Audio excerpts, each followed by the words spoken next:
Freaking crazy. This is just wild. What's up, everybody? Fred Richani TSC. This is a late night stream, and for good reason. First of all, if you were on my previous stream, my apologies for technical difficulties. A lot of chaos in the air right now. It's WrestleMania week. We should be talking about WWE, right?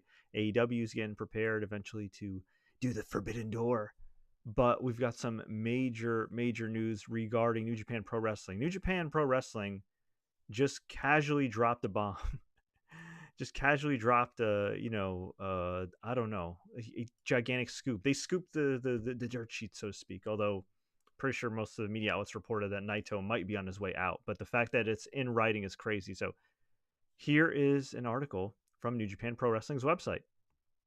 Thank you for supporting New Japan Pro Wrestling. In recent weeks, conversations have been ongoing between New Japan Pro Wrestling and Tetsuya Naito regarding Naito's wrestling future wrestling activities. Excuse me. As a result of those conversations, both parties have mutually agreed to not renew Naito's contract with New Japan Pro Wrestling. Both parties have arrived at this decision after careful consideration and lengthy conversation. Naito's contract ends on the best possible terms with NJPW, which joins fans in wishing Naito's further success in any and all future endeavors. New Japan Pro Wrestling deeply apologizes to NJPW and Naito fans for any concern this announcement may cause.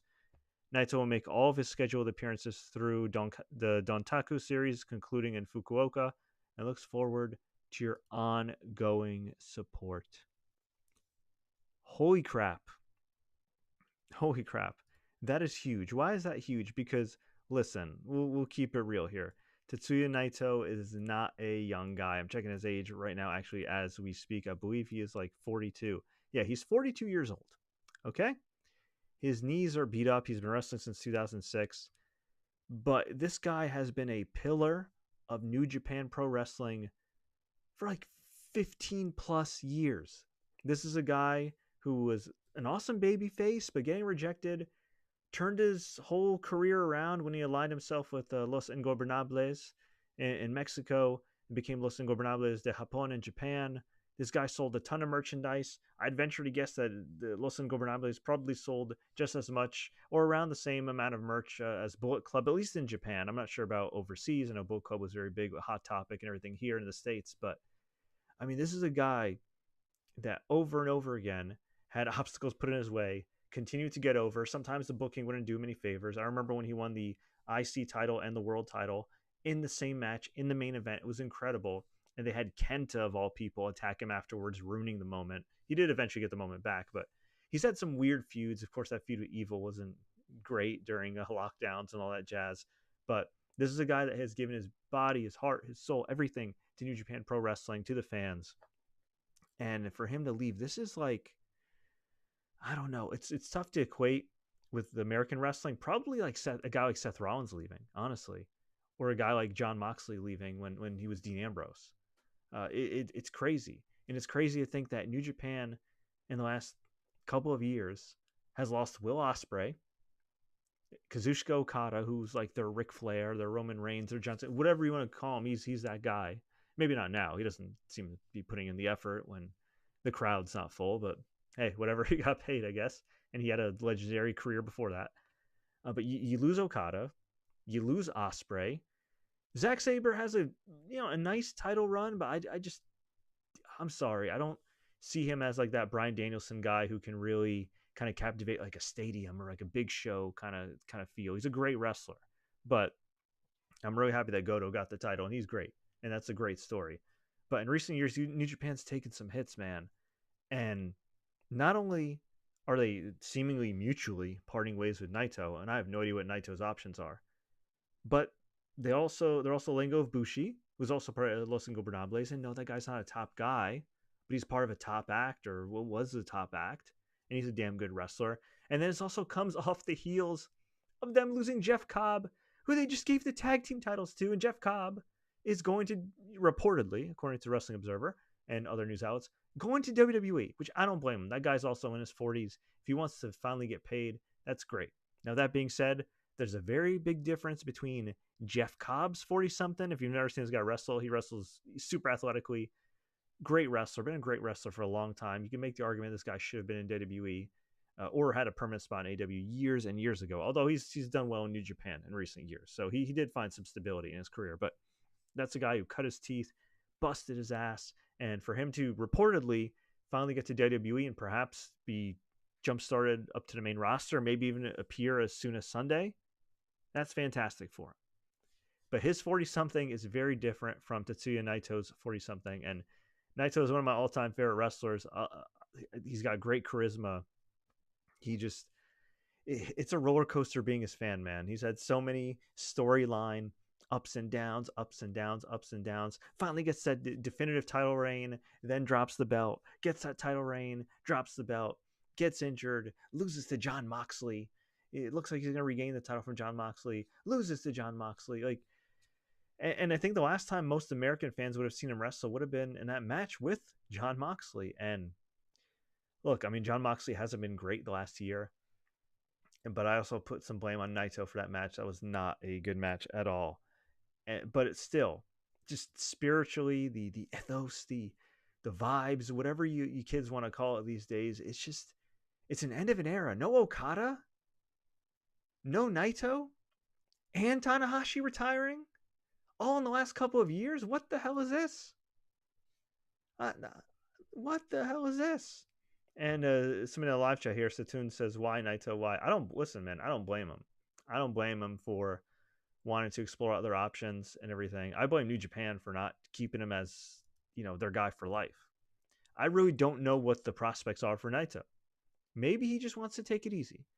Maybe he wanted, I don't know, what would be the equivalent of like the Roman Reigns schedule, a part-time schedule, and New Japan was like, maybe he wanted to check out the States, which I'm sorry, right now, it's a pretty volatile time in the States and pretty complicated with visas and all this other stuff for anybody that's been living under a rock, right? Now, if he got signed by WWE or is getting signed by WWE, I have no idea how they use this guy. I'm sure he'd get paid pretty well. I'm sure he'd have some okay matches, but his body seems shot. He's all like Kota Ibushi. Those two guys had an incredible feud and have had incredible matches over the years. But they've also taken some really bad bumps, especially against each other. And I mean, you look at some of those bumps that Naito's taken over the years. I mean, man, he hasn't always been moving. Well, he was moving a lot better a few years ago. These days, not so much. So I'm curious to see. I mean, I wouldn't mind seeing him in AEW. I think AEW could work around his limitations. Kind of, I'm not saying he'll be their Japanese Sting, you know what I mean? But I'm just saying AEW has a history of bringing in legends, guys that were legends either, elsewhere or, recently, and making them look pretty good. So it would be nice to see him in AEW. He's got enough charisma where obviously he could do some comedy stuff like Okada and, whatever else. Like, you know what I mean? I think he could have some fun there. But I don't know. It is kind of strange. We haven't heard a lot of buzz. If this was even like 5 years ago, I feel like WWE would be chomping at the bit to sign him. Maybe he'd have to do like a short stint in NXT. But I still feel like WWE would have wanted to sign him a few years ago. Now, I don't know. Are they going to be showing out that kind of money for a 42-year-old guy they have to pay a visa for and all this other stuff? I would, but I'm not TKO. And, if I was a billionaire, I wouldn't be that cheap. We know Tony Khan's not cheap. Like, Tony Khan will spend the money on the right talent. As for Jeff Cobb, again, looks like he's WWE bound, and that's great for him. Bushi, I don't know if him and Naito will come as a package deal, but it's just crazy. It just doesn't feel real. It doesn't feel real. He's just one of those guys that should never leave. I know it's a corporation at the end of the day, Bushi Road, whatever, but I don't think he's a guy that should ever leave. Yeah, and then right after that, we had, at his own request and after careful consultation, NJPW has come to terms with the departure of Bushi following currently scheduled appearances ending on May 4th in Fukuoka. So, and they wish Bushi the best in his future endeavors. So yeah, and then just to call, the other day, New Japan has come to terms with the departure of Jeff Cobb at his request. With Cobb one half of the IWGP Tag Team Champions, those titles have now been vacated. Cobb's final match in NJPW will take place in Korakuen Hall on April 19th against Hiroshi Tanahashi. Honestly, I don't even know if that actually is going to take place. We'll see. If he's going to WWE, it really depends. New Japan Pro Wrestling profoundly apologizes for the sudden nature of the news and joins fans in wishing Cobb the best in his future endeavors. Yeah, look, I know that there's a lot of big money getting tossed around and it's hard to keep certain guys. Oh, but I don't know, man. I don't know. I mean, New Japan's owned by a pretty wealthy company too. I'm not saying you should pay AEW or WWE numbers if it doesn't make financial sense for your company, but it does not look good from a public relations standpoint to lose some of these guys. You know, it really doesn't. So where do they go next? I mean, for up to me, I would have after that G1 performance last year, I would have just given Takeshita all the belts. I know he's got the Never title right now, but I'd give him all the belts. Let's see what other people are saying right here. Do you think Naito has another world title run in him? No, I don't. But I would look. He could do like a nice indie tour, right? Like he could do MLW. He could do some shots for NWA. Maybe he could do a shot for AW, ROH, whatever else. Maybe he can make it his own like farewell tour. If he's looking for steady work, I don't know. I don't know. I feel like his options are a little limited, but we'll see. I hope not. Listen, stranger things have happened. Maybe he'll get in touch with Rey Mysterio's stem cell guy, and he'll get those stem cells, you know, wherever Rey Mysterio got him, I think in Europe, and he'll be moving great, and he'll be able to wrestle for another 5-6 years and make a lot of money. Either way, I hope it ends well for him. I hope he makes a lot of money. I hope I see him on my TV. I hope that Jeff Cobb lands on his feet, which I'm pretty sure he will, and I hope the same for Bushi. But I want to hear from y'all. What do you think about Tetsuya Naito leaving New Japan Pro Wrestling? What do you think about Jeff Cobb reportedly going to WWE? And what do you think about Bushi, one of Naito's partners, also leaving New Japan Pro Wrestling? Let me know. Leave a comment below if you enjoyed this late night update. Like, share. Don't forget to subscribe and turn on notifications for more updates like this. Be sure to check out our recent interviews with Karrion Kross and Caden Carter of WWE. Really insightful, really fun. Would love to see more of them on TV. And until next time, everybody, as always, enjoy the matches. And for those watching late, have a good night. Wow.